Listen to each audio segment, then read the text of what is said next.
Bismillahirrahmanirrahim. Assalamu alaikum everyone. This is Arish Subhasu and I teach business, and this is our fourth class of revision session, June 2022. और हम लोग chapter number 19 और unit 4 की revision के ऊपर आज हम जाएंगे. ठीक है. सो जो हम लोगों ने लास्ट क्लास के अंदर जितनी डिस्कशन हमने कर ली थी वो चैप्टर नंबर 18 तक की थी, और अब हम लोग चैप्टर नंबर 19 की डिस्कशन कर रहे हैं. और चैप्टर नंबर 19 जो है it's about promotion and place. Please अपने आप को म्यूट कर लें सो दैट आप लोगों के लिए मेरे लिए मसला ना. Thank you. Okay, so we are on chapter 19 now. It is promotion and place. Remember that हम लोग जो मार्केटिंग मिक्स की बात कर रहे हैं सर 4 P's की बात कर रहे हैं. और 4 P's जो है वो ओरिजिनली हमारे पास जो कंडीशन डेवलप करता है वो प्रोडक्ट की करता है, प्राइस की करता है, प्रमोशन की करता है और प्लेस की करता है. और प्रोडक्ट और प्रमोशन, प्रोडक्ट और प्राइसिंग को हम लोगों ने जो है डिस्कस कर लिया है. अब हम लोग जो है प्रमोशन और प्लेस के बारे में बात करते हैं. ठीक है. सो जो फर्स्ट चीज जो इसके अंदर हमारे पास है कि why is promotion an important part of marketing. ठीक है. सबसे पहली चीज तो ये. अच्छा, सबसे इंपॉर्टेंट तरीन चीज ये है कि जब आप प्रमोशन कर रहे होते हैं ना, प्रमोशन जो है वो आपकी प्रोडक्ट को एडवर्टाइज करता है, कम्युनिकेट करता है टू कस्टमर्स. सो ये चीज जहन में रखो कि जब कभी हम लोग मार्केटिंग कर रहे होते हैं तो प्रमोशन जो है वो एक काफी इंपॉर्टेंट एलिमेंट बन जाता है, क्योंकि प्रमोशन के लिहाज से if the product is not well communicated तो कंज्यूमर को इस बारे में मालूम नहीं होता कि प्रोडक्ट है किस चीज के लिए और why he should be buying that product. No doubt उसके प्रोडक्ट की वैल्यू बहुत ज्यादा अच्छी हो सकती है, नॉट ओनली प्रोडक्ट बहुत अच्छा हो सकता है, नॉट ओनली के प्रोडक्ट के बारे में कस्टमर बहुत ज्यादा अवेयर हो, लेकिन वो कंफ्यूज रहेगा कि व्हाई टू परचेज है. तो फाइनल परचेजिंग जो आपको कन्विंस करना होता है, दिस कन्विंस करने की जो आप बहुत इंपॉर्टेंट तरीके चीज जो लेकर आते हैं, दिस इज टू इंश्योर कि आपका बिजनेस जो है वो सही तरह से काम कर रहा हो और आपका प्रोडक्ट सही तरह से बिक रहा हो और कंज्यूमर सही तरह से खरीद रहा हो. तो अदरवाइज कंफ्यूजन हो जाएगी कि मैं खरीद किसी और रीजन से रहा हूँ, वो बेच किसी और रीजन से रहा है, और जब ये कम्युनिकेशन बैरियर रहेगा तो इवेंचुअली ना मैं सेटिस्फाई कर पाऊंगा ना कस्टमर सेटिस्फाई हो पाएगा. कंफ्यूजन रहेगी, वो किसी दूसरे प्रोडक्ट की तरफ चला जाएगा. ठीक है. So this is really important कि promotion plays a vital role and it is important as well कि it reaches out to the consumer side. जो भी कोई कस्टमर होता है उसको इसी के थ्रू रीच किया जाता है, और अगर सही तरह से रीच ना किया जाए तो ऐसे लोग भी जो हमारा प्रोडक्ट खरीदना चाहते हैं लेकिन उनको पता ही ना चले तो that's going to be a problem situation. Overall the promotion is basically the advertising, the sales promotion, the direct sales, trade fairs. ठीक है. इन और डिफरेंट तरीके to inform customers and persuade them to buy. ठीक है. ना सिर्फ उनको inform करना है बल्कि उनको परसुएड भी करना है. इन्फॉर्म का मतलब बताना, परसुएड का मतलब कन्विंस करना कि they should be buying the product. ठीक है. Then we have some promotion objectives.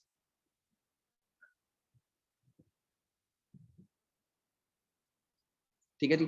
और प्रमोशनल ऑब्जेक्टिव्स का बेसिक मतलब ये है कि हमारे पास जो कंज्यूमर्स हैं उनको हमने किस तरह से कवर करना है. नंबर 1 हमारे पास जो इंपॉर्टेंट तरीन चीज है that is in order to increase sales. सबसे पहला कोर ऑब्जेक्टिव तो इसका यही होता है. Number 2 to remind customers.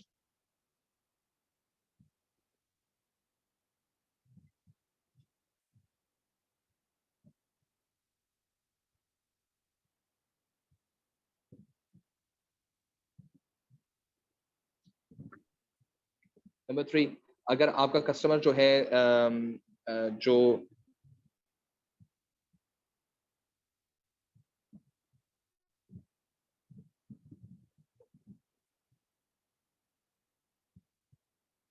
ठीक है. सिमिलरली उसको ये बताना कि how you should be consuming it, why you should be consuming and so on and so fourth. ठीक है. नंबर 4 इसका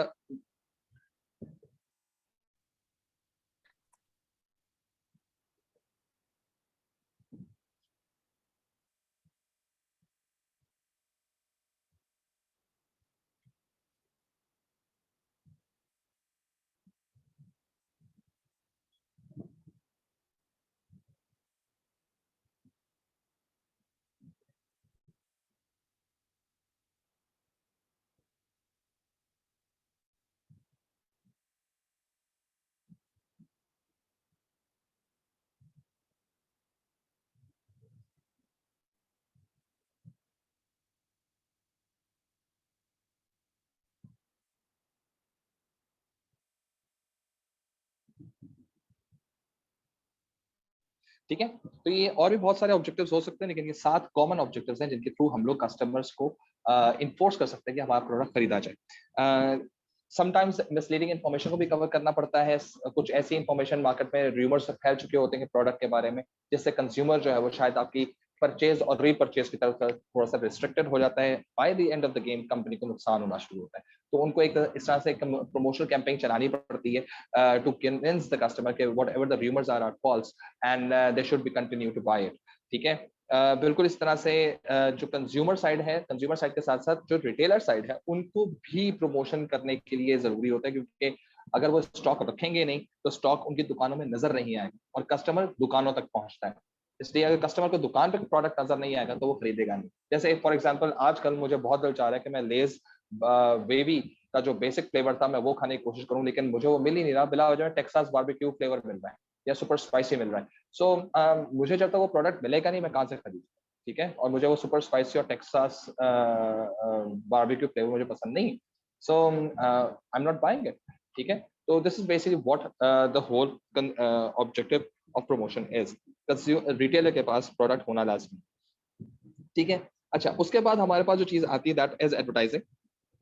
ठीक है। अब हम जितनी बातें करेंगे सारी के सारी इसकी टाइप्स के बारे में बात करेंगे कि एडवर्टाइजिंग जो है वो क्या चीज होती है and so on and so fourth. Advertising में दो चीजें आती हैं। एक चीज हमारे पास आती है हमारे पास आती है अबव द लाइन। सही है। एंड बी जो है इसके अंदर हमारे पास आती है बिलो द।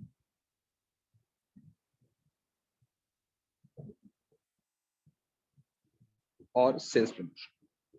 ठीक है। अब जो एडवर्टाइजिंग है इसका मतलब ये है कि आपका जो प्रोडक्ट है वो किसी ना किसी रीजन के थ्रू, किसी ना किसी मीडिया के थ्रू इन्फॉर्म किया जाए कस्टमर को कि आपका प्रोडक्ट जो है वो खरीदा जाए। जैसे फॉर एग्जांपल हम इंफॉर्मेटिव एडवर्टाइजमेंट कर सकते हैं, talking about the features and talking about its attributes and its usages. इसके लिहाज से हम बात कर सकते हैं। तो हमारे पास जो अबव द लाइन में हमारे पास आता है, एक हमारे पास इंफॉर्मेटिव एडवर्टाइजमेंट्स आते हैं, एक हमारे पास आते हैं परसुएसिव एडवर्टाइजमेंट्स आते हैं, और एक हमारे पास आता है रिमाइंडर्स। ठीक है। इंफॉर्मेटिव इनिशियल लेवल के ऊपर कैरेक्टरिस्टिक्स के बारे में बात करते हैं, फीचर्स के बारे में बात करते हैं, डिस्टिंग्विशिंग फैक्टर लेकर आते हैं कि आपका दूसरे प्रोडक्ट से ये प्रोडक्ट कैसे डिफरेंट है। You teach your customer. Persuasive, you use your brand image and to convince the customer, since it's our product and since we are such a good brand, therefore the product has to be good. तो इसलिए आप due to our brand आप इस product को खरीदें। ठीक है। This is persuasive, जो आमतौर पे सैमसंग या आईफोन या कोई भी ब्रांडेड कंपनी करती है। ठीक। रिमाइंडर एडवर्टाइजमेंट्स वो एडवर्टाइजमेंट्स होते हैं जो शायद पुराने एडवर्टाइजमेंट्स होते हैं, पुराने परसुएसिव पुराने इंफॉर्मेटिव एडवर्टाइजमेंट्स होते हैं, री लॉन्च किए जाते हैं just to reinforce the purchasing. ठीक है। बिलो द लाइन का मतलब ये है कि जब बिलो द लाइन हमारे पास काम कर रहे होते हैं तो उसमें बहुत जरूरी ये चीज होती है कि हमारे पास सेल्स प्रमोशन के अंदर हम परसेंटेज ऑफ करते हैं, हम जो है वो bye one get one free लगाते हैं, हम मेंबरशिप कार्ड्स लगाते हैं, हम जो है वो बहुत ज्यादा गेम्स और कॉम्पिटिशन्स के ऊपर हम बेस करते हैं, हम लोग डिस्काउंट्स ऑफर कर देते हैं जिन लोगों के पास वो प्रोडक्ट होता है। सो ये तमाम चीजें हमारे पास बहुत ज्यादा एक इंपॉर्टेंट फैक्टर पे चली जाती है। ठीक है। देन हमारे पास जो एक और चीज जो हमारे पास एग्जिस्ट करती है दैट इज अबाउट जो प्रोडक्ट है that is known as personal selling.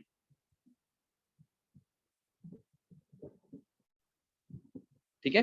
अब पर्सनल सेलिंग का बेसिक मतलब क्या है जनाब, कि पर्सनल सेलिंग जो है, जो सेल्स स्टाफ होता है वो कम्युनिकेट करता है अपने कस्टमर्स को विद द एम कि ये प्रोडक्ट जो है डायरेक्टली एक आपके लिए बनाया गया है और एक लॉन्ग टर्म रिलेशनशिप डेवलप करने के लिए between the customer and consumer. अब ये चीज ध्यान में रखो कि पब्लिक पर्सनल सेलिंग में जो सेल्स पर्सन होते हैं वो अपने कॉन्टेक्ट्स के पास जाते हैं, लोगों से बात करते हैं, कन्विंस करते हैं कि कंपनी का प्रोडक्ट क्यों उनके लिए बहुत जरूरी है and hence they should be buying it. ठीक है। ये वन ऑन वन मार्केटिंग चल रही होती है। It's a slow marketing, it's a very organic growth and but every single customer is individually handled and tackled. That is the reason why it is more important कि businesses जब कभी भी term use करते हैं personal selling की, तो इसमें एकदम से कस्टमर्स के साथ साथ वो ब्रांड लॉयल्टी भी डेवलप कर रहे होते हैं। देन कम्स हमारे पास डायरेक्ट मेल्स। ये डायरेक्ट मेल्स अब ऑब्सोलीट हो गया, लेकिन since it's basically a part of conventional तरीका, पोस्ट्स के थ्रू, ईमेल्स के थ्रू, मैसेजेस के थ्रू एक मास मार्केटिंग की जाती है, डायरेक्ट मेल की जाती है, जिसमें आप कस्टमर को उसके समटाइम्स लीफलेट्स भेजते हैं, समटाइम्स सैंपल भेजते हैं, समटाइम्स जो है उसका इसे प्रोमो कोड्स भेजते हैं, so on and so forth. इससे होता क्या है कि it's not one on one, it's basically a lot of same kind of people are targeted in a same way, ठीक है। उसमें बहुत सारे लोग जो हैं वो शायद उसको देखते भी नहीं है। जैसे फॉर एग्जांपल मेरे घर पे अगर कोई डायरेक्ट मेल आती है इस तरह की प्रमोशन की, तो वो फॉरन डस्टबिन में चली जाती है। I never even open that envelope. तो ये भी होता है। लेकिन पर्सनल सेलिंग में ये चीज होगी कि मेरे पास एक सेल्स पर्सन आएगा, वो मुझे कन्विंस करेगा मेरा प्रोडक्ट को बेचना, ठीक है। वो मेरे घर पे आके मुझे बताएगा, या मुझसे फेस टू फेस बैठ के बात करेगा, या जूम के थ्रू किसी तरह से वन ऑन वन कनेक्ट करके मुझे बताएगा कि क्यों खरीदना चाहिए, और मुझे वो कस्टमर केयर वगैरह ऑफर करेगा। So direct mails are different. और जो आपके पास दूसरी चीजें जो है पर्सनल सेलिंग इज डिफरेंट, ठीक है। अच्छा, सिमिलरली हमारे पास एक और तरीका जो होता है, that is trade fairs and exhibitions. ये जो है ये ओरिजिनली पाकिस्तान के अंदर एग्जीबिशंस में चीजें सेल होती हैं, लेकिन एग्जीबिशंस जो हैं और ट्रेड फेयर्स वगैरह जो होते हैं वो बिजनेस टू बिजनेस के लिए होते हैं, बिजनेस टू कंज्यूमर के लिए होते नहीं हैं। और ये अपने आप को ये शिफ्ट किया जाता है, अपने प्रोडक्ट रेंज को अपने बिजनेस कनेक्शंस को डेवलप करने के लिए किया जाता है, अपने बिजनेस कम्युनिटी के अंदर अपने आप को एक्सप्लोर करने के लिए किया जाता है, लोगों को बताने के लिए किया जाता है कि यार हम भी इस तरह के हैं। आमतौर पर ऐसा के जो ट्रेड फेयर्स वगैरह आपको ITCN वगैरह लगती है, या आपको बुक फेयर वगैरह लगता है एक्सपो सेंटर पार्क कराची के अंदर, तो ये एग्जीबिशन वगैरह लगती हैं जहाँ पर डिफरेंट तरीके के पब्लिशर्स, डिफरेंट तरीके के लोग, डिफरेंट तरीके सेम डोमेन के लोग आते हैं। They see the competitors as well, they basically get to know कि हमारी सप्लाई चेन के अंदर कि who is providing paper and who is providing binding and who is providing printing and who is providing the final distribution. तो एक book वाला जो है वो शायद, एक प्रेस वाला जो है वो शायद आएगा, देखेगा ठीक है मैं पेपर वहां से खरीद सकता हूँ, और इस तरह से इधर से आपके बिजनेस लिंक्स वगैरह जो होते हैं वो डेवलप होना शुरू हो जाते हैं। And this is thoroughly for business to business, it's not for business to consumer, ठीक है। देन हमारे पास एक चीज आती है स्पॉन्सरशिप्स, ठीक है। स्पॉन्सरशिप बेसिकली होता है समटाइम्स कंपनीज जो है वो दूसरी कंपनीज को पेमेंट करती है in terms of I don't like this word payment, ठीक है। समटाइम्स कंपनीज जो है दूसरी कंपनीज के साथ मिलकर अपने एसोसिएशन डेवलप करती हैं, और एसोसिएशन डेवलप करके दोनों एक दूसरे की मार्केट के अंदर एंटर होने की कोशिश करती हैं। इसमें एट टाइम्स पेमेंट भी की जा सकती है, एट टाइम्स दूसरे भी स्ट्रेटेजिक डिसीजंस लिए जा सकते हैं। So I really do not feel like payment is the right word over here, but since the book says it has a payment, तो मैं कुछ कह नहीं सकता। सो अब होता है इस तरह से कि वो बिजनेस एसोसिएट करते हैं and they grow the market. For example एक एयरलाइन वाली कंपनी किसी फुटबॉल लीग की टीम को स्पॉन्सर करती है और शर्ट्स के ऊपर लिखवाती है, तो एयरलाइन वाली जो है वो एक तरह से यूज कर रही है brand image of that football club, and football club is using the brand image of that airline. So they basically are sharing their market shares, ठीक है, and market segments. So this is how it is done, ठीक है। Sponsorship की जाती है, और most often ये business to business की जाती है, बिजनेस टू कंज्यूमर नहीं की जाती, ठीक है। और इस पे स्पॉन्सरशिप करने के लिए याद रखें कि आपका जो पैसा है वो भी लगता है, और आपकी स्ट्रेटेजिक अलायंस भी होती है, सही है। It's not only the payment you made, you basically have to convince on other factors as well. Then हमारे पास एक चीज आती है, this is known as public relations. Public relations का बेसिक मतलब ये है कि आपका जो बिजनेस है वो एक डेलिब्रेट वो करता है, पब्लिसिटी करता है with the use of newspaper, with television, with other media, to communicate and understand by the public, ठीक है। कि आपका जो बिला वजह के अंदर आपका टीवी के ऊपर आपका ऐड देना, या बिला वजह में आपका जो न्यूज़पेपर में ऐड देना, ये पब्लिक रिलेशंस के थ्रू होता है, ताकि आप लोगों को कन्विंस कर सकेंगे। इट्स नॉट, और इसमें याद रखना, it's not only about the product they talk about, ठीक है। They basically talk about this societal marketing as well, and this societal marketing is basically how their product is not only fulfilling your needs, but is also somehow solving या covering some social aspects as well, like हम लोग recycled products बनाते हैं, या हम इस तरह की चीजें करते हैं। तो वो चीज बताने के लिए better, greater, cleaner, greener Pakistan के लिहाज से अगर कोई बात करनी होगी, तो वो हम पब्लिक रिलेशंस के अंदर जाएंगे, जिसमें हम लोगों के बाद जाएंगे और डेलिब्रेट यूज किया जाएगा मीडिया का, ताकि हम लोगों को कन्विंस कर सके, दिखा सके कि what else the consumer is getting if they are consuming our product. Not only their need is fulfilled, but X factors are also there जो कि cover up हो रहे होते हैं। अगेन ये एक तरीका है आजकल के रियल मार्केटिंग के अंदर जो पब्लिक रिलेशंस के थ्रू काम किया जाता है। Then companies do believe in branding, ठीक है। ब्रांडिंग इज समथिंग कि आपका जो प्रोडक्ट है वो दूसरे प्रोडक्ट से डिफरेंशिएट हो और एक सर्टेन टाइप की पर्सनैलिटी अपने साथ अटैच करे। ठीक है। और ये एक आइडेंटिफाइबल इमेज होनी चाहिए उसकी, ताकि लोग उससे अपना को एसोसिएट कर सकें। ठीक है। जस्ट लाइक आईफोन की अगर हम बात करें, या टेस्ला की बात करें, या हम लोग माइक्रोसॉफ्ट की बात करें, हम लोग गूगल की बात करें, तो ये वो ऐसी चीजें हैं। या अगर हम लोग प्राडा की बात करें, ऐसा कि आप कोई और बड़े ब्रांड्स की अगर हम बात करें, तो ये ब्रांड्स जो हैं ये भले कॉस्मेटिक्स के अंदर हो, भले टेलीकॉम के अंदर हो, भले वो एनर्जी के अंदर हो, भले वो किसी भी सिचुएशन में हो, लोग उसको अपने आप को उससे अफिलिएट करना चाहते हैं। दे बेसिकली बिलीव कि since this is such a great good big company, therefore it is going to be good, and therefore we should be consuming it, and they basically feel privileged when they are consuming it. ठीक है। So this is basically how branding is done. ठीक। अच्छा, similarly हमारे पास इसमें एक और चीज जो आती है, विच इज ब्रांड एक्सटेंशन। ठीक है। इसी में हमारे पास एक और चीज आती है ब्रांड एक्सटेंशन की। Sometimes companies do use their existing brand and try to develop another brand out of it. ठीक है। जस्ट लाइक मैकडोनल्ड्स ने मैककैफे को इस्तेमाल किया है।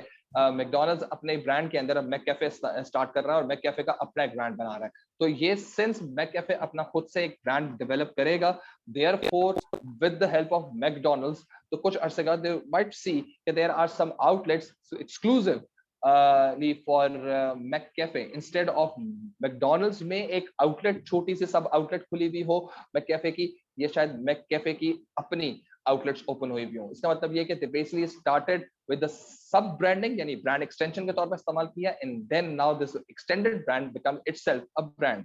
ठीक है। सो ये ब्रांडिंग के हिसाब से ब्रांड एक्सटेंशंस भी की जा सकती है। अब आपके पास जितनी भी चीजें हम लोगों के पास ये मेथड्स जितने भी आए हैं, above the line, below the line and blah blah blah चीजें, इनमें कुछ ऐसे फैक्टर्स हैं जो हम लोगों को डिस्कस करने हैं, फैक्टर्स अफेक्टिंग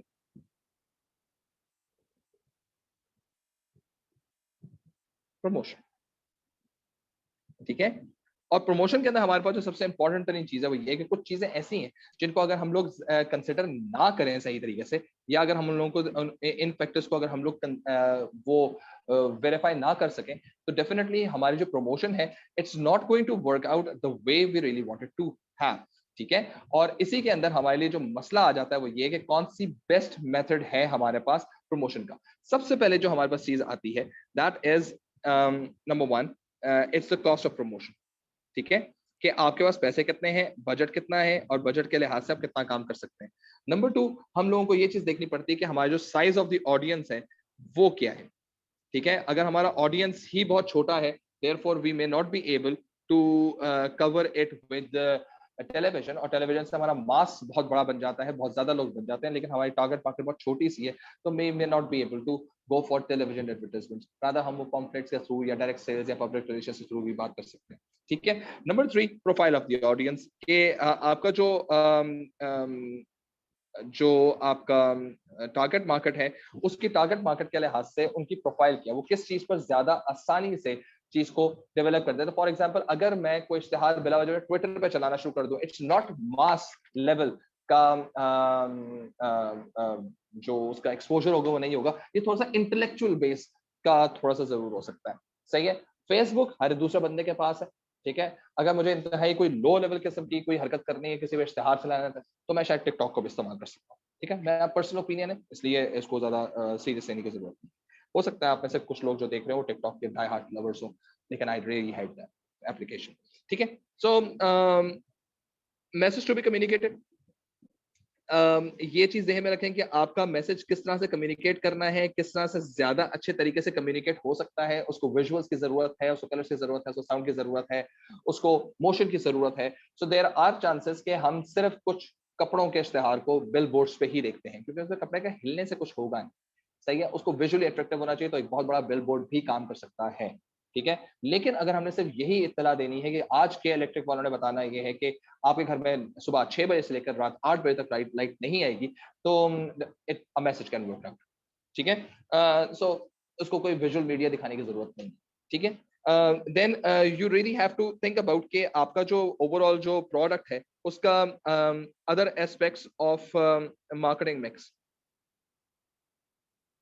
ठीक है। उसकी प्रोडक्ट खुद क्या है, उसकी प्राइसिंग क्या है। सही है। और उसके लिहाज से उसका प्लेस क्या होगा, प्लेस के बारे में हम बात करेंगे। अदर एस्पेक्ट्स को भी हमें ज़हन में रखना पड़ता है, क्योंकि बाज़ जगहों पर हम जब जो एरिया है प्रोडक्ट है उस प्रोडक्ट को हम उतना ज्यादा इश्तिहार चला नहीं सकते, या उसकी वो नेचर ही नहीं होती कि उसको इस तरह के इश्तिहार पाना चाहिए। फॉर एग्जाम्पल, अगर मैं एक पेंसिल बना रहा हूँ, मैं स्टेशनरी बना रहा हूँ, नॉट नेसेसरीली कि मैं उसका बिला वजह टीवी पे इश्तिहार डालूंगा, जैसे डॉलर वाले हो गए, डियर वाले हो गए, पेलिकन वाले हो गए, तो ये जितने भी हैं, या आपके पास कोई और भी इस तरह का प्रोडक्ट आ गया, पेंसिल बनाते हैं जो रबर शॉर्पनर्स वगैरह बनाते हैं, ठीक है, तो उसका इश्तिहार शायद इतना ज्यादा टीवी पे नजर नहीं आएगा, साल में एक दो दफा आ जाएगा, दैट्स बेसिकली इट। लेकिन उनकी कोई बहुत ज्यादा प्रमोशन कैंपेन चलेगी नहीं। हाँ, उनके स्टेशनरी शॉप्स के ऊपर जो होगी वो प्रोडक्ट ज्यादा नजर आनी चाहिए, ठीक है। सिमिलरली हमारे पास कुछ लीगल कंस्ट्रेंट्स भी होते हैं कि जो हमें देखने पड़ते हैं कि हम लोग जो हैं जब प्रमोशन कर रहे हो तो we have to stay ethical, और अगर हम एथिकल नहीं रहेंगे तो शायद हमारा प्रोडक्ट जो होगा वो शायद मार्केट के अंदर उतनी अच्छी तरीके से चीज डेवलप ना कर पाए। So these are the factors we have to first think and consider before deciding कि हमें कौन से type of method of promotion इस्तेमाल करना है, ठीक है। Then we move on to promotional marketing budget. Marketing और promotional budget, budget is basically your allocation of financial resource to support any activity, ठीक है। तो अब फाइनेंशियल बजट के लिहाज से तो हमने ये देख लिया पूरी कंपनी के लिए कितना बजट बनेगा, लेकिन प्रमोशन के लिए कितनी बजट बनेगा वो हमने देखना है। और वो जो है वो किस तरह से हो सकता है, परसेंटेज ऑफ सेल्स के लिहाज से हो सकता है कि हम सेल्स देख लें कि लास्ट ईयर का सेल्स कितने हुए थे, उस सेल्स के लिहाज से हम एक सर्टेन परसेंटेज लगा लें कि जी अगर हमारा मिलियन होता है, या 2 मिलियन होता है, 3 मिलियन होता है, 10 मिलियन होता है हमारा सेल्स रेवेन्यू के अंदर, तो हम उसका 10% जो है वो नेक्स्ट टाइम की प्रमोशन में लगा देंगे, उसका 10%। तो whatsoever the sales figure is, उसका 10% हम निकाल लेंगे, उसको अगली दफा की प्रमोशन में लगा देंगे। This is one way of doing your promotional budget, ठीक है। Then we have objective based budgets. Objective based budgets जो होते हैं उसमें हम लोगों ने ये देखना है कि हमारा अब इतना पैसा लगाना है कि हमारा सर्टन ऑब्जेक्टिव मीट हो जाए। क्या हमारा ऑब्जेक्टिव जो है वो मिसलीडिंग इंफॉर्मेशन को कवर करना है, उसके लिए अलग बजट बनेगा। क्या हमारा सेल्स बढ़ाना है, क्या हमारा प्रॉफिट बढ़ाना है, क्या हमारा मार्केट शेयर बढ़ाना है, क्या हम लोगों ने ब्रांड इमेज बढ़ाना है। जो हम लोगों ने ओपन मार्केटिंग के ऑब्जेक्टिव्स लिखे हैं वो ऑब्जेक्टिव्स टू ऑब्जेक्टिव, जब तक के वो ऑब्जेक्टिव अकम्प्लिश नहीं हो जाएगा हम पैसा प्लग इन करते रहेंगे। तो ये भी एक तरीका होता है बजटिंग करने का। दूसरी चीज जो है, तीसरी चीज जो है, दैट इज कॉम्पिटिटर्स।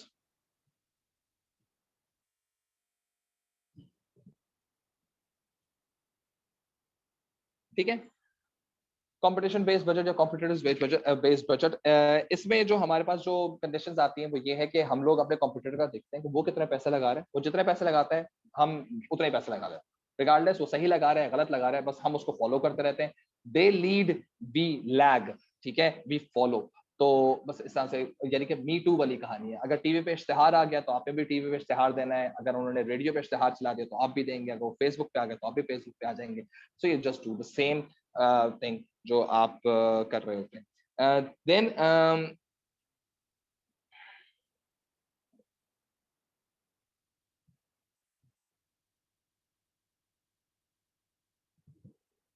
ठीक है, और ये जो है चीज है, दिस इज अबाउट के आपका जो बिजनेस है वो कितना अफोर्ड कर सकता है, ठीक है। जितना अफोर्ड कर सकता है कर लें, आप नहीं इश्तिहार चला सकते कोई मसले की बात नहीं, आप लोगों को वैसे एक एक बंदे को बताना शुरू कर दें तो परेशानी की बात नहीं है।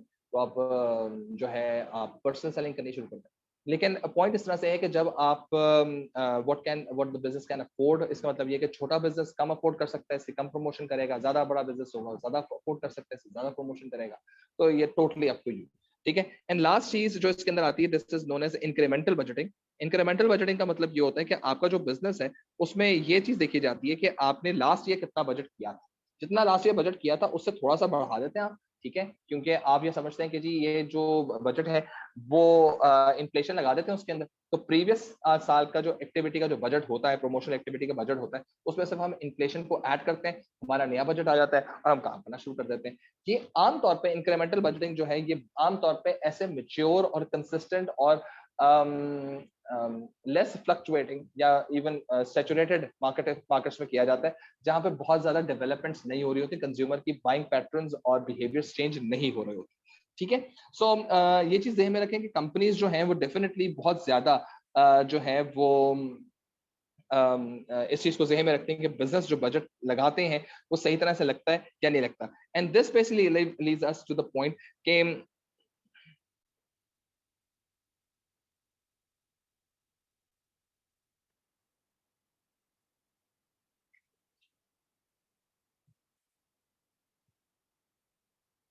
ठीक है। सो इसमें दो चीजें हमारे पास होती हैं, हमारे पास इसमें दो व्यू पॉइंट्स हैं। एक व्यू पॉइंट जो है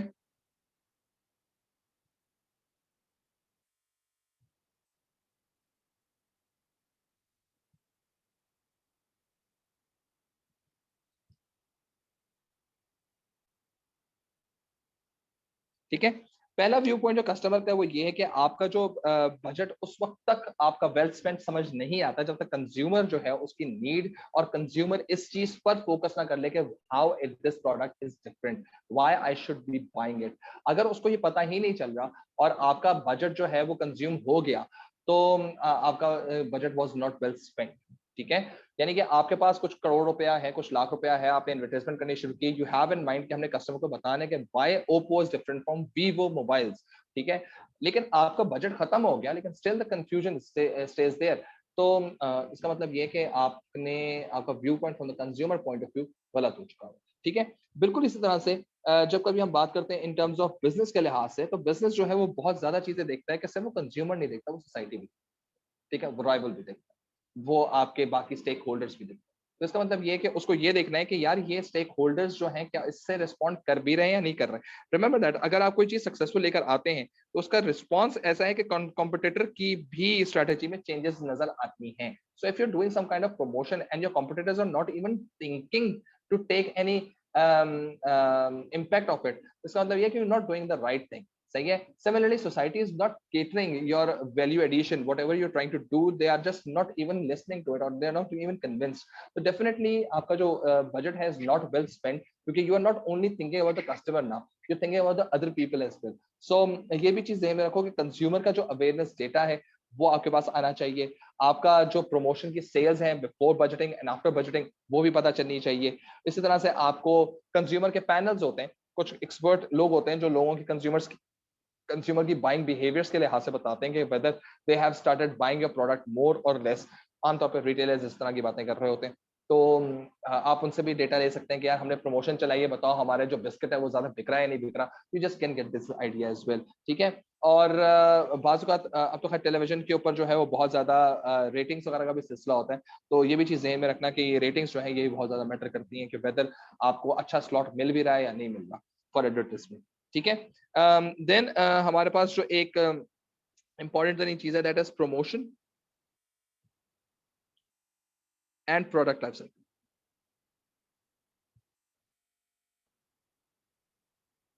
ठीक है, अब प्रोडक्ट लाइफ साइकिल जो है वो पोर्टफोलियो एनालिसिस की कांसेप्ट है। ठीक है, जिसमें हमारे पास डिफरेंट स्टेजेस थी, इंट्रोडक्शन था, मैच्योरिटी था, ग्रोथ था और डिक्लाइन था। तो अब प्रमोशन ऑप्शंस जो है वो ये हैं कि जब हम इंट्रोडक्शन के ऊपर होंगे तो हम इंफॉर्मेटिव एडवर्टाइजमेंट्स कर सकते हैं, हम सेल्स प्रमोशन कर सकते हैं। अगर हम ग्रोथ पर होते हैं तो हम इंफॉर्मेटिव एडवर्टाइजमेंट कर सकते हैं ज्यादा, लेकिन हम लोग ऐसा ऐसा परसुएसिव की तरफ भी जाना शुरू हो जाएंगे। हम लोग सेल्स प्रमोशन के अंदर रिपीट परचेज की तरफ जाएंगे, buy one get one free या buy one and try to consume little bit more and so on and so forth। ठीक है, इसी तरह से हम जो है वो ब्रांड लॉयल्टी को भी हम यहाँ पर डेवलप करवा सकते हैं। मेच्योरिटी में जब कभी आते हैं तो हम ज्यादातर परसुएसिव एडवर्टाइजमेंट्स की तरफ जाते हैं और कंपनी को और बाकायदा कॉम्पिटिटर्स को हिट करना शुरू करते हैं। ठीक है, अब हम कॉम्पिटिटर से रिलेटिव बात करना शुरू करते हैं, देखो कॉम्पिटिटर ये दे रहा है हम तो ये दे रहे हैं, we are so better, they are not this and so on and so forth. Similarly हम लोग इसमें एक और जो इंसेंटिव लेकर आते हैं वो ये है कि कस्टमर को किस तरह से हम लोगों ने ब्रांड लॉयल्टी को स्विच करने की हम कोशिश करवाते हैं कि अगर आप ब्रांड लॉयल हैं किसी दूसरे प्रोडक्ट के तो अब आप हमारे प्रोडक्ट की तरफ आए and you see the difference, you feel the difference then. ठीक है, इसका एक बहुत क्लासिक एग्जांपल थी होंडा बाइक्स के ऊपर एक इश्तिहार आया था, काफी पुराना इश्तिहार है, वो सराइकी के अंदर उन्होंने कहा था मैं ते होंडा ही लेसा, ठीक है, कि मैं होंडा ही लूंगा। That was basically something persuading कि यार अगर बाइक लेनी है तो होंडा की ही लेनी है और उन्होंने इसको सराइकी में क्यों कहा, क्योंकि पंजाब साइड के और बाइक्स का बहुत ज्यादा यूज हो रहा था, और उसी को उन्होंने टारगेट करते हुए कहा कि अब आपको रीइंफोर्स कर रहे हैं कि this is basically what you have to buy. ठीक है, डिक्लाइनिंग के अंदर हम एडवर्टाइजमेंट को कम कर देते हैं, मिनिमम कर देते हैं, रिड्यूस कर देते हैं, और कंज्यूमर को हम लोग ये कहना शुरू करते हैं कि हम लोग शायद ये प्रोडक्ट अब सेल्स प्रमोशन में bye one get one free, जो गेट वन फ्री वाली कहानी होती है ना, वो ये डिक्लाइनिंग प्रोडक्ट होता है, जस्ट टू इंश्योर कि ये हमारा प्रोडक्ट शेल्फ ना रहे। शेल्फ रहने का मतलब ये होता है कि अनसोल्ड ना रहे। ठीक है, डिफरेंट स्टेजेस से हमारे पास डिफरेंट प्रमोशन मेथड्स एग्जिस्ट कर रहे होते हैं। Then we have another thing that is known as packaging. Packaging is something that we try to ensure कि हमारा प्रोडक्ट जो है वो उसकी क्वालिटी, उसका डिजाइन, उसका कलर, उसके मटेरियल्स जो हैं वो बहुत ज्यादा सिक्योर रहें, और उनका सपोर्टिव रोल होता है। ठीक है, इन कन्विंसिंग द कस्टमर। हमेशा याद रखो कि आपका जो प्रोडक्ट है उसकी प्रोटेक्शन सही है, उसके ऊपर इंफॉर्मेशन देना, ठीक है, उसके लिहाज से उसका इमेज को सपोर्ट करना, और प्लस उसको रिकग्निशन लेकर आना कि बाकी प्रोडक्ट से उसको कैसे डिस्टिंग्विश किया जाता है। This is really important and this includes in packaging. ठीक है, अब कस्टमर को ही पता होना चाहिए कि यह प्रोडक्ट दिखने के बाद ये प्रोडक्ट है किसका। ठीक है, इंस्टेड के वो जाके नाम पढ़े और नाम पढ़कर उसको पता चले अच्छा ये फलानी चीज है, फलानी चीज ये है, फलानी चीज ये। सो बाय बॉटल की शेप के लिहाज से, by stage, by its cover, by its wrapper, और बाय इट्स डब्बा packing, whatsoever the way it is presented, सही है, the way it is printed, ये सब चीजें जो होती है हमारी पैकेजिंग के अंदर आती है, जस्ट टू इंश्योर कि आपका प्रोडक्ट डिफरेंट है। और ये याद रखना कि प्रमोशन के अंदर packaging is included, packaging is not another P, packaging is a part of promotion. ठीक है, तो प्रमोशन के अंदर ही हम पैकेजिंग की बात भी करते हैं, सही। और अगर पैकेजिंग आमतौर पे इसके साथ जो सबसे बड़ा प्रॉब्लम आता है वो ये है कि जो पैकेजिंग है इट्स मोर लाइक कि आपका प्रोडक्ट क्या है।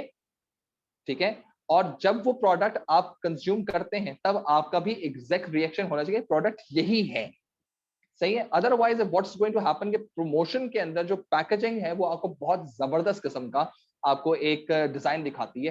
जैसे मैंने आज ही अवतार के लिए मुझे ऑर्डर करना था, तो ओ माय ग्रिल के उनके बॉक्सेस हैं, और उसमें उन्होंने तकरीबन 4 या 5 या 6 बर्गर्स जो हैं वो रखे हुए थे। तस्वीरें देखी तो बहुत ही स्लम्पस्ट्रेस किस्म के बर्गर्स नजर आ रहे थे, and so on and so fourth. During रोजा जब वो इश्तिहार देखते हैं तो आप काफी कन्विंस होते हैं। The time I ordered it and the time I received it, it was a complete mess. ठीक है, और देखने से बिल्कुल वैसा नहीं था जैसा तस्वीर में था। So I was not really convinced, no doubt the taste was good, सही है, but presentation was not there. तो मेरी एक्सपेक्टेशन बहुत ज्यादा हाई थी, जो शायद उतनी ज्यादा हाई ना होती अगर मुझे ओरिजिनल तस्वीर दिखाते। खैर, अगर वो मुझे ओरिजिनल तस्वीर दिखाते शायद ऑर्डर भी ना करता। ठीक है, so this is basically something कि साइड पैकेजिंग से थोड़ी सी आपकी कॉस्ट भी बढ़ जाती है, ज्यादा फोकस करना शुरू करें, कंज्यूमर की एक्सपेक्टेशन बढ़ जाती है, and sometimes it becomes unethical क्योंकि you try to deceive the customer.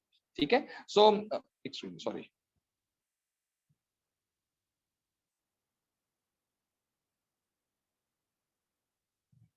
Sorry. अच्छा जी, सो अब ये चीज ध्यान में रखें कि हमारे पास जो ये प्रमोशन के लिहाज से बात की सारी वो कंप्लीट हो गई। Then we basically are on to the place ना। प्लेस का एक और नाम जो है it's known as channel distribution.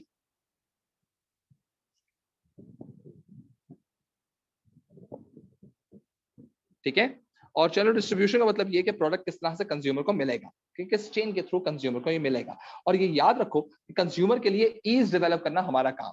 तो इसका मतलब ये है कि अगर चैनल ऑफ डिस्ट्रीब्यूशन सही नहीं है, ठीक है, तो इसका मतलब क्या है, कंज्यूमर को ईजी नहीं है access to consume, to find the product, number one. Number two, manufacturers को बहुत सारी आउटलेट्स ओपन करनी पड़ेंगी टू इंश्योर के वो प्रोडक्ट कंज्यूमर की रीच में आ जाए। नंबर थ्री, रिटेलर्स को पता नहीं होगा ये प्रोडक्ट है क्या।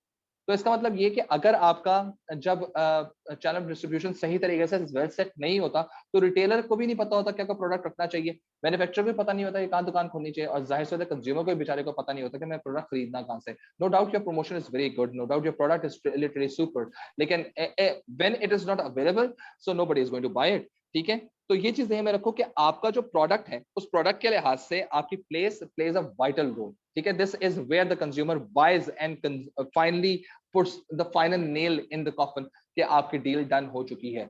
ठीक, इसी वजह से बहुत सारी जो कंपनीज होती हैं वो डिफरेंट डिस्ट्रीब्यूशन चैनल्स को इस्तेमाल करती हैं। डिस्ट्रीब्यूशन चैनल्स जो होते हैं वो समटाइम्स जो है कंज्यूमर जो है वो डायरेक्टली मैन्युफैक्चरर से खरीद लेता है। समटाइम्स जो है कंज्यूमर जो है वो रिटेलर के पास जाता है, रिटेलर जो है वो मैन्युफैक्चरर से चीज खरीद रहा होता है।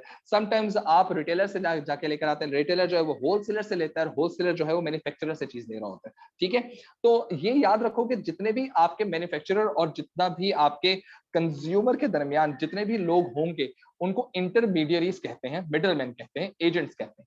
और ये जितने भी लोग ज्यादा होंगे ये सब लोग अपना अपना प्रॉफिट रखते रहेंगे। Therefore it is really important for the manufacturer to ensure कि आपके और कंज्यूमर के दरमियान इतने ज्यादा इंटरमीडियरीज ना आए, सही है, इतने ज्यादा इंटरमीडियरीज ना आए कि उसकी प्राइस बढ़ जाए और by the end of the game जब वो कंज्यूमर के पास पहुंचे तो इट बिकम्स सो एक्सपेंसिव कि कंज्यूमर सेज कि यार ये वर्थ नहीं है बाइंग के लिए and therefore I am not buying it. तो याद रखना कि प्लेस के अंदर आपको प्राइस इलास्टिसिटी की बात जरूर जहन में रखनी है। ठीक है, by the end of the game the price should be affordable. Number 2, जब आप एक ज्यादा इंटरमीडिएटरीज को लगते हैं तो डेफिनेटली आपकी रीच ज्यादा बढ़ जाती है। ठीक है, आप बहुत सारे होलसेलर्स को बेचते हैं, होलसेलर्स उससे ज्यादा रिटेलर्स को बेचते हैं, रिटेलर्स के अपने अपने कस्टमर बेस होते हैं और कस्टमर्स आते हैं तो आपकी नेट सेल्स बहुत ज्यादा हो जाती है। डेफिनेटली कंपनी मैन्युफैक्चरिंग फर्म के ऊपर वो pressure of selling the final good वाली कहानी नहीं आती, लेकिन और आपका प्रोडक्ट वाइड स्प्रेड हो जाता है विच इज वेरी गुड। लेकिन इसके साथ एक बहुत बड़ा प्रॉब्लम जो है वो ये है कि क्या उस पर्टिकुलर मोमेंट पर जब कंज्यूमर एक प्रोडक्ट खरीद रहा होगा फ्रॉम रिटेलर तो क्या रिटेलर वो सही तरीके से कंज्यूमर को प्रोडक्ट के बारे में टीच या इन्फॉर्म कर पाएगा? शायद शायद नहीं। इसका मतलब ये कि अगर कंपनीज जो हैं वो बहुत ज्यादा इंटरमीडिएटरीज को लेकर आ रही हैं अपने दरमियान में, कंज्यूमर और अपने दरमियान में, और उसके थ्रू अपनी रीच को बढ़ा रही हैं, तो डेफिनेटली एक तो सेल्स तो उसकी हो जाएगी, लेकिन कंज्यूमर को अभी भी इन्फॉर्म करने का काम जो है वो मैन्युफैक्चरर का है। हेंस मैन्युफैक्चरर को बहुत सारी प्रमोशन करनी पड़ेगी सो दैट उसकी आवाज कंज्यूमर तक पहुंचे एंड देन दैट आवाज जो उसे कंज्यूमर तक पहुंचेगी has to be convincing enough कि consumer should go to the retail store, should go to that particular outlet और वहां से वो परचेज करे इंस्टेड के वो सुन के आई बाई शाई कर दे। ठीक है, so it is really important. और ये भी चीज ध्यान में रखो कि आपके पास जो बिजनेसेस होते हैं, ठीक है, उन बिजनेसेस के अंदर इंपॉर्टेंट तो नहीं चीज ये कि ऑनलाइन सेलिंग जो है ये काफी ज्यादा तेजी से बढ़नी शुरू हुई है। इसका मतलब ये कि दिस ऑनलाइन जो सेल्स हैं ये एक नया डिस्ट्रीब्यूशन चैनल है जिसमें तमाम तर इंटरमीडिएटरीज को खत्म कर दिया गया है और manufacturer directly in contact with consumer आ जाता है, जिसकी वजह से कंज्यूमर से फीडबैक लेना उसके लिए आसान हो जाता है। Plus it's cheaper than holding up an outlet.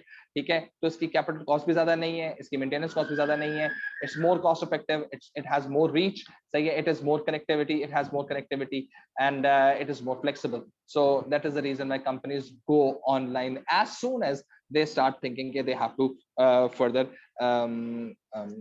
क्या कह सकते हैं grow their business। ठीक है, अच्छा, then हमारे पास जो चीजें आती हैं that is about the viral marketing। ठीक है,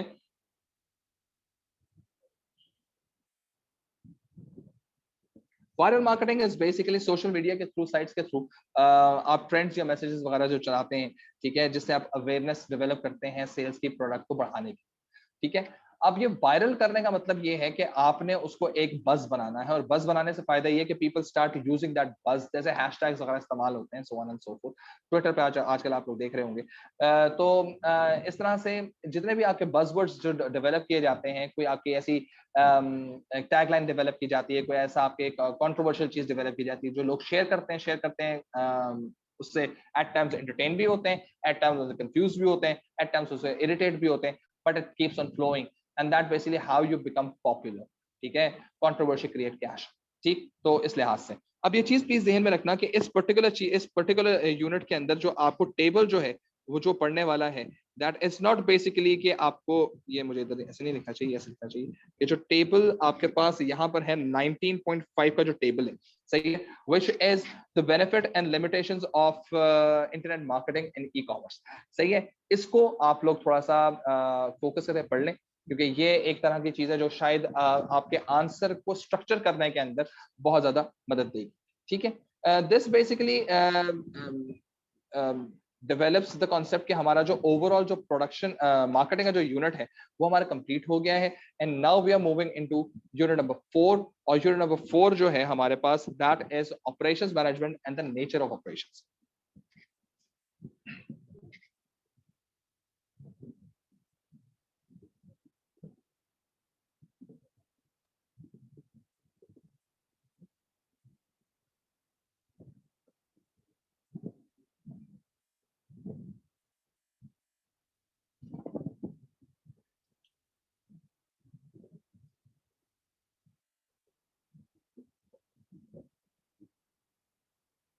okay, before we move on, हमारे पास एक चीज को ज़हन में रखना है कि जब हम बात कर रहे होंगे ऑपरेशंस के अंदर, तो what we really wanted to do, we really have to focus on the process. ठीक है, we really need to make our process effective, and effective process का मतलब ये होता है कि it has to be of low cost, it has to be of high speed, it has to have low wastage, and it should add value। Add value का मतलब क्या है कि जो हम रॉ मटेरियल इस्तेमाल कर रहे हैं इन प्रोडक्शन, और जब उसको हम प्रोसेस करते हैं, और प्रोसेस करने के बाद जब हम उसका फाइनल आउटपुट निकालते हैं, से it could process could be anything, it's not the overall distinguishing change in transformation of input into output. आप सिर्फ हो सकता है कि आप कोई चीज लें, उसको साफ करें और आगे बेच दें, तो साफ करना इज योर प्रोसेस, ठीक है, but it should add value, ठीक है, it should have some difference, ठीक है, इट शुड अपील समथिंग, ठीक है। तो अगर ये चीज नहीं होगी तो इसका मतलब आपका वैल्यू एडिशन नहीं होगा। कोई भी प्रोसेस जब तक वो वैल्यू एड नहीं करेगा, आपका प्रोसेस एक इफेक्टिव प्रोसेस एग्जिस्ट नहीं करेगा। कैसे कर सकता है? वेस्टेजेस को रिमूव कर दें आप उसके अंदर से, आप उसके अंदर जो क्वालिटी आप उसको वो इनहांस कर दें, आप लो कॉस्ट के ऊपर काम कर लें, आप तेज प्रोसेस करके उसको आगे निकाल दें। So this is basically what this whole thing is about, ठीक है। तो जो हमारे पास जो इम्पोर्टेंट चीज है वो ये है कि हमारा जो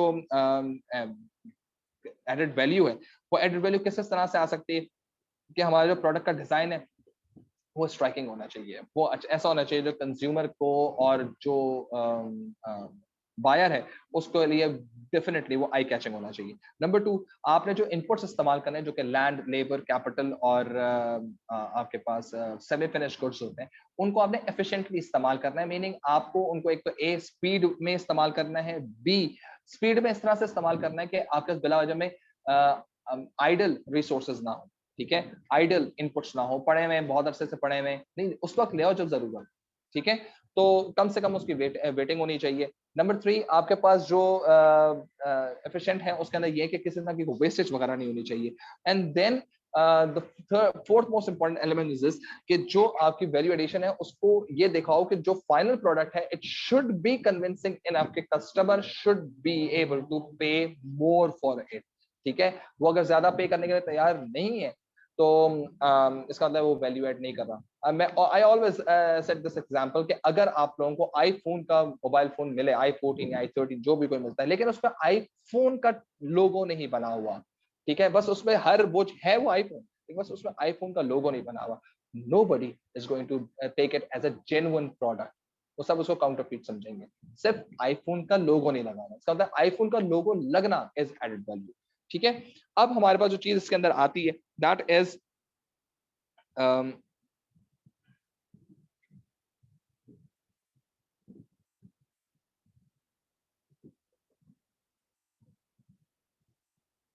ठीक है, प्रोडक्शन एंड प्रोडक्टिविटी। प्रोडक्शन जो है हम कितना चीज को प्रोड्यूस कर पा रहे हैं, जितना हम लोग काम कर सकते हैं, ठीक है, और जो हम इनपुट को आउटपुट में कन्वर्ट कर रहे हैं, जिस रेट पे कर रहे हैं, वो हमारी प्रोडक्टिविटी कहलाई जाती है, ठीक है। तो हमारे पास इसमें एक फॉर्मूला हमारे पास लेबर प्रोडक्टिविटी का भी आता है, हमारे पास कैपिटल प्रोडक्टिविटी का भी आता है। लेबर प्रोडक्टिविटी का मतलब ये है कि हम लोग कितने टाइम हम लोग दे रहे हैं, total output in given time period divide by total workers employed, ठीक है, टोटल वर्कर्स एम्प्लॉयड। ये मैं फॉर्मूले लिख नहीं रहा, मैं फॉर्मूले वर्क में बोल रहा हूँ, क्योंकि ये लेबर की प्रोडक्टिविटी कितने लोगों को लगाया गया, सही है, डिवाइड हो रहा है, किससे डिवाइड हो रहा है ये, कितने टाइम लगाया गया, तो जितना टाइम लगाओगे और जितने लोगों ने टाइम लगाया, सही है, this is input output upon input. Similarly capital productivity का भी कॉन्सेप्ट यही है, कितना आउटपुट बना, output divided by capital employed, कितना कैपिटल आपने लगाया, सही है। ज्यादा आउटपुट लगाया, ज्यादा आउटपुट आ रहा है और ज्यादा कैपिटल लगा रहे हो तो प्रोडक्टिव नहीं है। हाँ, ज्यादा आउटपुट आ रहा है और कम कैपिटल लगा रहे हो तब आप प्रोडक्टिव कहलाए जाएंगे, ठीक है। इसके अंदर जो इंपॉर्टेंट तरीन चीज है वो ये है कि आपकी जो रेजिंग,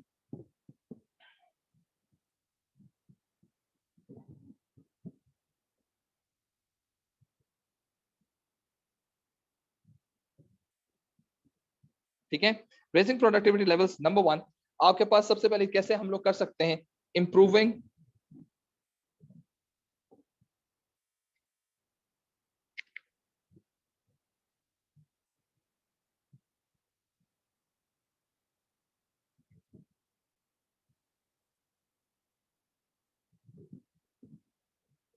ठीक है। एक तो चीज आपके पास ये आ गई कि आपने लोगों को जो है ट्रेनिंग करवानी है ताकि उनका मोराल जो है, ताकि उनकी स्किल जो है वो स्किल लेवल उनका इंक्रीज हो सके। नंबर 2,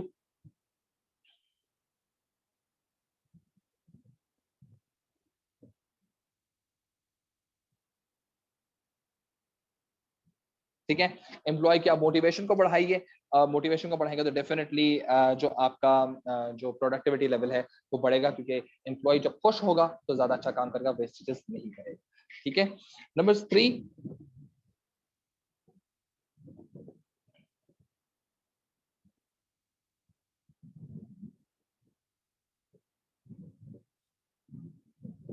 ठीक है, ज्यादा टेक्नोलॉजी हासिल करें, कैपिटल इंटेंसिव ज्यादा हो, लेबर इंटेंसिव ना हो।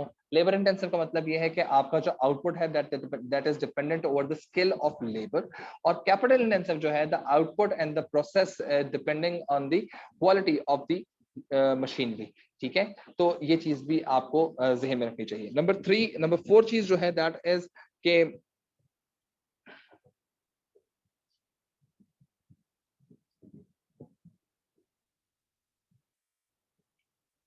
मोर एफिशिएंट मैनेजमेंट, मीनिंग आपको जो मैनेजमेंट करनी है, it's always when the point के जब आप जरूरत हो तब आपकी मैनेजमेंट हो रही हो। अननेसेसरी ओवर मैनेजमेंट ना करें आप, ओवर सुपरविजन ना करें। ओवर सुपरविजन से लोग ज्यादा डिमोटिवेट होते हैं और it's not always the right thing. ठीक है। सिमिलरली जब हम प्रोडक्टिविटी इंप्रूव कर रहे होते हैं तो एक क्वेश्चन हमारे पास हमेशा से आता है, इज रेजिंग,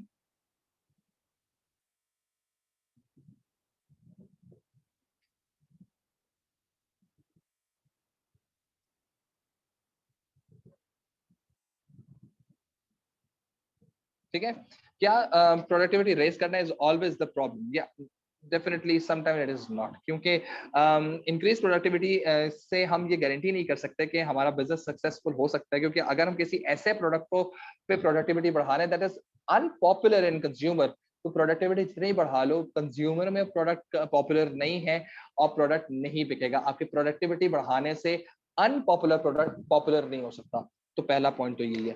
दूसरी चीज जो है दैट इज समटाइम्स के आपकी ओवरऑल जब आप प्रोडक्टिविटी बढ़ा रहे होते हैं तो प्रोडक्टिविटी बढ़ाने से आपको एम्प्लॉय को जब मोटिवेट करते हैं तो आपको हायर वेजेस और कुछ ज्यादा खर्चा करना पड़ता है to make the employee feel motivated, तो that is going to increase the overall cost. तो प्रोडक्टिविटी इंक्रीज करने से अभी कॉस्ट भी इंक्रीज हो रही होती है।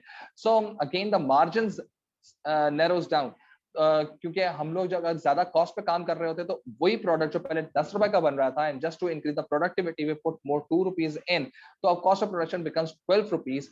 और पहले हम प्रोडक्ट बेच रहे थे 15 का, अब हम उसको 17 नहीं बेच सकते क्योंकि कंज्यूमर को नजर नहीं आ रहा कि ये 17 की चीज क्या है, वो अभी भी 15 पे ही कंसिडर कर रहा है, क्योंकि जो प्रोडक्टिविटी इंक्रीज हुई है कंपनी में हुई है, प्रोडक्ट रिमेन्स द सेम। ठीक है, क्योंकि उसकी एडेड वैल्यू नहीं हुई। हाँ, अब प्रोडक्टिविटी बढ़ने के साथ साथ अगर उसमें एडेड वैल्यू भी हो जाती है, ठीक है, तब आप वो एडेड वैल्यू के बिहाफ पे 2 रुपए एक्स्ट्रा चार्ज कर सकते हैं, maintaining your overall profitability of 5 rupees. लेकिन अगर आपकी एडेड वैल्यू नहीं हो रही है तो डेफिनेटली आप फिर उतनी प्राइसेस चार्ज नहीं कर सकते। सिमिलरली समटाइम्स जो है जब आप लेबर प्रोडक्टिविटी की बात कर रहे होते हैं कि इंप्रूवमेंट लेकर आनी है, तो some people are reluctant in pursuing with the training, क्योंकि उनको ऐसा लगता है कि जो वो अभी काम कर रहे हैं दे आर फाइन, और अगर जो नया काम करेंगे they may not be that good in it and therefore their performance may go down and hence they may have more questions to answer, and they may not feel the same security and safety in their job, hence they decline to get trained। ठीक है, और वो सारे resistance बनना शुरू हो जाते हैं, तो that is basically one reason as well. ठीक है, सिमिलरली समटाइम्स बिजनेसेस जो हैं they basically focus more on increasing the quality of the product rather to increase the productivity of the product. ठीक है, तो वो क्वालिटी के ऊपर ज्यादा फोकस कर रहे होते हैं as compare to the productivity. कहते हैं क्वालिटी अच्छी होनी चाहिए यार, प्रोडक्टिविटी नहीं भी है, क्वालिटी अच्छी होगी, कन्विंसिंग होगी, लॉन्ग लास्टिंग रहेगा, प्रोडक्ट अच्छा रहेगा। That's basic kind of a thing, ठीक है। और ये भी चीज ध्यान में रखो कि प्रोडक्ट की जो एफिशिएंसी है, स्पीड, प्रोडक्टिविटी जो है, वो इफेक्टिवनेस को मैच नहीं करती है। इफेक्टिवनेस का मतलब ये है कि आपका प्रोडक्ट में हाई क्वालिटी भी हो, लो वेस्टेज भी हो, लो कॉस्ट भी हो, लेकिन एफिशिएंसी को हमसे प्रोडक्टिविटी से रिलेट करते हैं कि how speed we have converted the output into input, ठीक है। तो ये चीज ध्यान में रखो कि जब कभी भी हम लोग बात करते हैं in terms of labour and capital intensive, last चीज जो इसके अंदर है labour intensive, labour and capital intensive, ठीक है। लेबर और कैपिटल इंटेंसिव के अंदर हमारे पास ये चीज है कि जो स्किल्ड लोग होते हैं लेबर के अंदर काम कर रहे होते हैं, वो आउटपुट उन्हीं पे बेस कर रहा होता है, प्रोसेस भी उन्हीं पे बेस कर रहा होता है, उनकी स्किल पे बेस कर रहा होता है। डेफिनेटली कंपनी बहुत ज्यादा डिपेंडेंट होती है ओवर लेबर की स्किल के ऊपर, hence the process is slow and the chances of human errors are always there, and if the particular skilled employee leaves the company, finding someone new with the same skill level is difficult, hence it takes time to continue the process, ठीक है। Plus labour intensive के अंदर eight times customers जो होते हैं उस labour से induced होते हैं, परसुएडेड होते हैं या इन्फ्लुएंस्ड होते हैं। तो as soon as the particular labour leaves, the customers also may leave the company. या आमतौर पर कस्टमर केयर के ऊपर भी चीजें देखी जाती हैं। बाज़ अगर ऐसे सेल्स पर्सन होते हैं, they have a very good connection with the customer base, और जब वो सेल्स पर्सन वहां पर नहीं होते, ये रियल स्टेट में बहुत देखा गया, ये बैंक्स में बहुत देखा गया कि लेबर इंटेंसिव काम है जी, आपने कस्टमर को कन्विंस करना है कि आपके डिपॉजिट्स आने वाले हैं।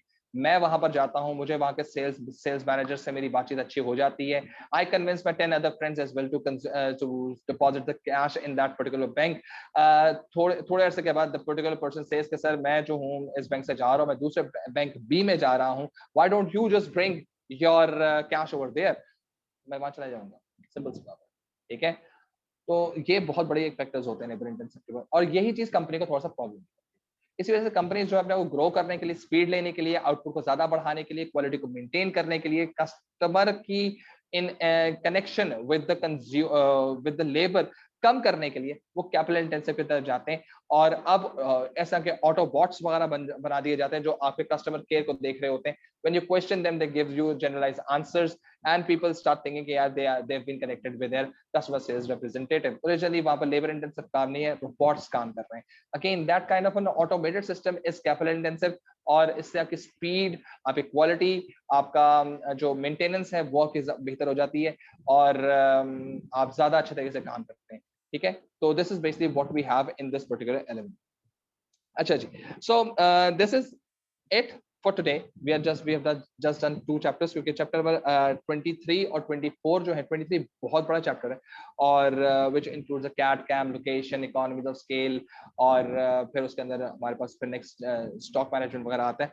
सो दिस इज इट। हमारी कल भी क्लास होगी, और if you have any questions regarding these 2 chapters, now you can post those chapters questions in chat and I'll be answering them.